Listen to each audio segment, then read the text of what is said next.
ಚಿಂದಿ ಉಡಾಯಿಸೋ ಖಾರ ಬಣ್ಣ ರುಚಿಯನ್ನು ನೀಡುತ್ತದೆ. ಆಚಿ ಮೆಣಸಿನ ಪುಡಿ ಚಿಂದಿ ಉಡಾಯಿಸೋ ಖಾರ ಬಣ್ಣ ರುಚಿ. ಕೊಡಗಿನಲ್ಲಿ ಮುಂಗಾರು ಮಳೆಯ ಆರ್ಭಟ ಹೆಚ್ಚಾಗ್ಬಿಟ್ಟಿದೆ. ರಸ್ತೆಗಳು ಜಲಾವೃತ ಆಗಿವೆ, ಧರೆಗುರುಳಿದ್ದಾವೆ ಮರಗಳು. ಬಿಟ್ಟು ಬಿಡದೆ ಸುರಿತಾ ಇರುವಂತ ಮಳೆಯಿಂದಾಗಿ ಜನರು ತತ್ತರಿಸೋಗಿದ್ದಾರೆ.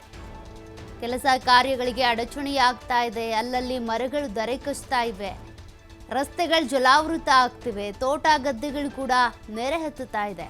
ಹೀಗಾಗಿ ಬಿಟ್ಟು ಬಿಡದೆ ಸುರಿತಾ ಇರುವಂಥ ಮಳೆಯಿಂದಾಗಿ ಜನರ ಜೀವನ ಅಸ್ತವ್ಯಸ್ತ ಆಗ್ತಾ ಇದೆ. ಜಿಲ್ಲೆಯಲ್ಲಿ ಈಗಾಗಲೇ ಶಾಲಾ ಕಾಲೇಜುಗಳಿಗೆ ರಜೆ ಘೋಷಣೆ ಮಾಡಲಾಗಿದೆ. ಅಪಾಯ ಮಟ್ಟವನ್ನ ಮೀರಿ ಹರಿತಾ ಇದೆ ಕಾವೇರಿ. ಹಳ್ಳ ಕೊಳ್ಳಗಳಲ್ಲಿ ನೀರಿನ ಮಟ್ಟ ಮತ್ತಷ್ಟು ಹೆಚ್ಚಾಗ್ತಾನೆ ಇದೆ. ಭಾಗಮಂಡಲದ ತ್ರಿವೇಣಿ ಸಂಗಮವು ಕೂಡ ಭರ್ತಿಯಾಗಿದೆ. ಅವಧಿಗೂ ಮುನ್ನವೇ ನೋಡಿ, ಕಳೆದ ವರ್ಷ ಎಲ್ಲ ಆದರೆ ಈ ಸಂದರ್ಭದಲ್ಲಿ ಯಾವ ನದಿಗಳು ಭರ್ತಿ ಆಗ್ತಾ ಇರಲಿಲ್ಲ, ತ್ರಿವೇಣಿ ಸಂಗಮನೂ ಕೂಡ ಭರ್ತಿ ಆಗಿರಲಿಲ್ಲ. ಇನ್ನು ಪೂರ್ವ ಮುಂಗಾರಿನ ಸಂದರ್ಭದಲ್ಲೇ 15-20 ದಿನ ಮುಂಚೆನೇ ಪೂರ್ವ ಮುಂಗಾರು ಬಹಳ ಆರ್ಭಟ ಮಾಡ್ತಾ ಇರೋದು. ಹೀಗಾಗಿ ವಿರಾಜಪೇಟೆಯಲ್ಲಿ ಈಗಾಗಲೇ ಕಾಳಜಿ ಕೇಂದ್ರವನ್ನು ತೆರೆಯಲಾಗಿದೆ. ಜಿಲ್ಲಾಡಳಿತ ಯಾರ್ಯಾರು ಸಂತ್ರಸ್ತರಿರ್ತಾರೋ ಅಥವಾ ಮನೆಗಳು ಕುಸಿತ ಆಗಿರುತ್ತೆ, ಸುತ್ತಮುತ್ತ ಜಲಾವೃತ ಆಗಿರುತ್ತೆ, ಅಪಾಯದ ಅಂಚಿನಲ್ಲಿರ್ತಾರೆ ಅಂಥವ್ರೆಲ್ಲರನ್ನೂ ಕೂಡ ಈಗಾಗಲೇ ಕಾಳಜಿ ಕೇಂದ್ರಕ್ಕೆ ಶಿಫ್ಟ್ ಮಾಡಲಾಗ್ತಾ ಇದೆ. ನೋಡಿ, ಭಾರೀ ಮಳೆ ಸುರಿತಾ ಇದೆ. ಕೊಡಗು, ವಿರಾಜಪೇಟೆ, ಸಕಲೇಶ್ಪುರ, ಚಿಕ್ಕಮಗಳೂರು ಸೇರಿದಂತೆ ಈ ಭಾಗಗಳಲ್ಲಿ ನಿರಂತರವಾಗಿ ಮಳೆ ಆಗ್ತಾ ಇದೆ, ಬಿಡುವೆ ಕೊಡ್ತಾ ಇಲ್ಲ. ಹೀಗಾಗಿ ಜನರು ಪರದಾಡ್ತಾ ಇದ್ದಾರೆ. ನೋಡಿ, ಲೈಟ್ ಕಂಬಗಳು ಬಿದ್ದಿದ್ದಾವೆ, ವಿದ್ಯುತ್ ಕಂಬಗಳನ್ನೆಲ್ಲ ಕಚ್ಚಿವೆ, ಮರಗಳು ದೊಡ್ಡ ದೊಡ್ಡ ಬೃಹತ್ ಗಾತ್ರದ ಮರಗಳೇ ಧರಾಶಾಹಿಯಾಗಿವೆ. ಹೀಗಾಗಿ ಬಿಟ್ಟು ಬಿಡದೆ ಸುರಿತಾ ಇರೋ ಮಳೆಯಿಂದಾಗಿ ಜನರಿಗೆ ಅವ್ರವ್ರ ಕೆಲಸ ಕಾರ್ಯಗಳನ್ನ ಮಾಡ್ಕೊಳ್ಳೋದಕ್ಕಾಗ್ತಾ ಇಲ್ಲ. ಎಡೆ ಬಿಡದೆ ಮಳೆ ಸುರಿತಾ ಇದೆ. ಅವಾಂತರಗಳು ಬೇರೆ, ಅಲ್ಲಿ ಮರ ಬಿತ್ತು, ಇಲ್ಲಿ ವಿದ್ಯುತ್ ಕಂಬ ಬಿತ್ತು, ಅಥವಾ ವಿದ್ಯುತ್ ಸಂಪರ್ಕ ಕಡಿತ ಆಯಿತು, ಮನೆಗೆ ನೀರು ನುಗ್ತು. ಹೀಗಾಗಿ ಸದ್ಯ ವಿರಾಜಪೇಟೆಯಲ್ಲಿ ಈಗ ಜಿಲ್ಲಾಡಳಿತ ಕಾಳಜಿ ಕೇಂದ್ರವನ್ನು ತೆರೆದಿದೆ.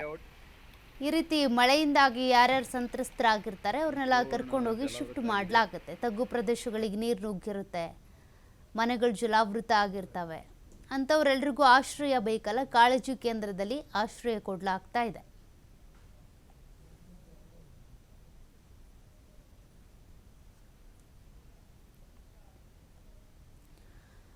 ಕೊಡಗಿನಲ್ಲಿ ಯಾವ ರೀತಿಯಾಗಿ ಮಳೆ ಆಗ್ತಾ ಇದೆ ನೀವು ಗಮನಿಸ್ತಾ ಇದ್ದೀರಾ. ಕಳೆದ ಬಾರಿ ಯಾವ ರೀತಿ ಮಳೆ ಆಗಿತ್ತು ಅಂತ ಅಂದರೆ ಅದು ಅಟ್ಲೀಸ್ಟ್ ಮುಂಗಾರು ಮಳೆ ಶುರುವಾದ ನಂತರ ಅವಾಂತರಗಳು ಶುರುವಾಗಿತ್ತು. ಬಟ್ ಈಗ ಇನ್ನು ಪೂರ್ವ ಮುಂಗಾರಿನಲ್ಲೇ ಅವಾಂತರಗಳು ಸೃಷ್ಟಿಯಾಗಿವೆ. ಕಾರಣ ಎಡೆ ಬಿಡದೆ ಮಳೆ ಸುರಿತಾ ಇದೆ.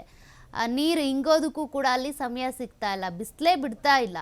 ಬಿಟ್ಟು ಬಿಡದೆ ಮಳೆ ಸುರಿತಾ ಇರೋದ್ರಿಂದ ಈ ರೀತಿಯಾಗಿ ವಾಹನ ಸವಾರರು ಕೂಡ ಪರದಾಡ್ತಾ ಇದ್ದಾರೆ. ರಸ್ತೆ ಮೇಲೆ ನೀರು ನಿಂತ್ಕೊಂಡು ಬಿಟ್ಟಿದೆ. ಹಾಗಂತ ಕೆಲಸ ಕಾರ್ಯಗಳನ್ನ ನಿಲ್ಲಿಸೋ ಹಂಗೂ ಇಲ್ಲ, ಮಾಡಲೇಬೇಕು. ಮಳೆಗಾಲ ಅಂತೇಳಿ ಮನೇಲಿರೋದಕ್ಕಾಗುತ್ತಾ, ಅಥವಾ ಪೂರ್ವ ಮುಂಗಾರು ಮಳೆ ಬರ್ತಾನೆ ಇದೆ ಮನೇಲೇ ಇರೋಣ ಅಂತ ಹೇಳೋದಕ್ಕಾಗಲ್ಲ. ಅವ್ರವ್ರ ಕೆಲಸಗಳಿಗೆ ಹೋಗಲೇಬೇಕು.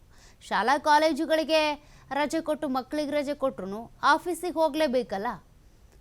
ಶಾಲಾ ಕಾಲೇಜುಗಳಿಗೆ ರಜೆ ಘೋಷಣೆ ಮಾಡಿರ್ತಾರೆ, ಬಟ್ ತಂದೆ ತಾಯಿ ಆಫೀಸಿಗೆ ಹೋಗಲೇಬೇಕು, ಕಚೇರಿಗಳು ತಲುಪಲೇಬೇಕು, ಕಚೇರಿಯಿಂದ ಮನೆಗೆ ಹೋಗಲೇಬೇಕು ಅಂತ ವಾಹನ ಸವಾರರಿಗೆ ಪರದಾಟ ಎದುರಾಗಿದೆ.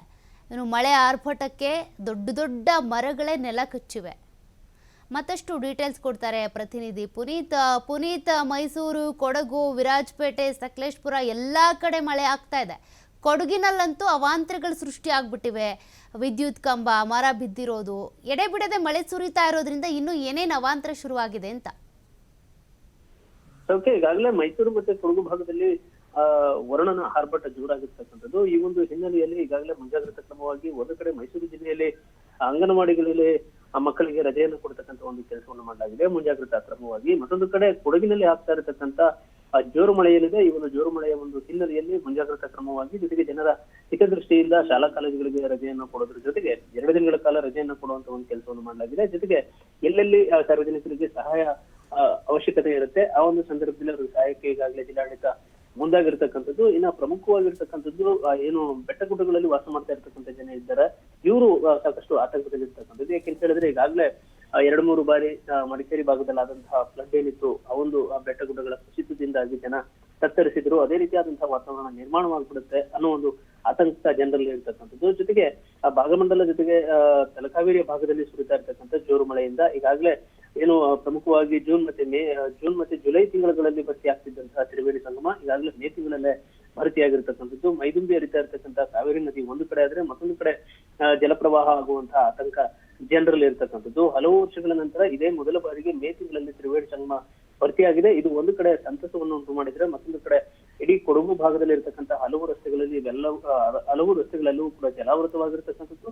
ಜೊತೆಗೆ ವಿದ್ಯುತ್ ಕಂಬಗಳು ಜೊತೆಗೆ ಮರಗಳು ಧರೆಗುರುಡ್ತಾ ಇರ್ತಕ್ಕಂಥ ಒಂದು ಹಿನ್ನೆಲೆಯಲ್ಲಿ ಸಂಚಾರಕ್ಕೆ ಸಾಕಷ್ಟು ಸಮಸ್ಯೆ ಆಗೋದ್ರ ಜೊತೆಗೆ ರಾತ್ರಿ ವೇಳೆಯಂತೂ ವಾಹನ ಸವಾರರು ಪರದಾಡುವಂತಹ ಒಂದು ವಾತಾವರಣ ಈಗ ಅಲ್ಲಿ ನಿರ್ಮಾಣವಾಗಿರ್ತಕ್ಕಂಥದ್ದು. ಜೊತೆಗೆ ಮನೆಗಳಿಗೆ ನೀರು ನುಗ್ತಾ ಇರ್ತಕ್ಕಂಥದ್ದು, ಏನು ತಗ್ಗು ಪ್ರದೇಶಗಳಿರ್ತಕ್ಕಂಥ ಮನೆಗಳಿಗೆ ನೀರು ನುಗ್ತಾ ಇರ್ತಕ್ಕಂಥ ಒಂದು ಘಟನೆ ಕೂಡ ನಡೀತಾ ಇರ್ತಕ್ಕಂಥದ್ದು. ಹೀಗಾಗಿ ಜನ ಮುನ್ನೆಚ್ಚರಿಕೆ ಕ್ರಮಗಳನ್ನ ಕೈಗೊಳ್ಳಬೇಕು.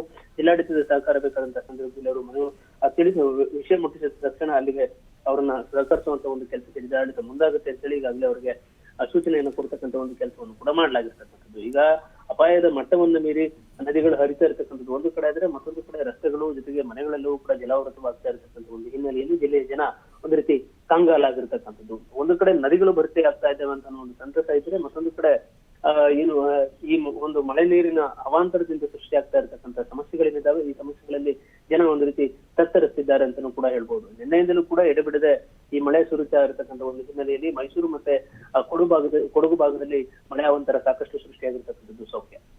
ಓಕೆ, ಥ್ಯಾಂಕ್ ಯು ಪುನೀತ್ ಮಾಹಿತಿಗೆ.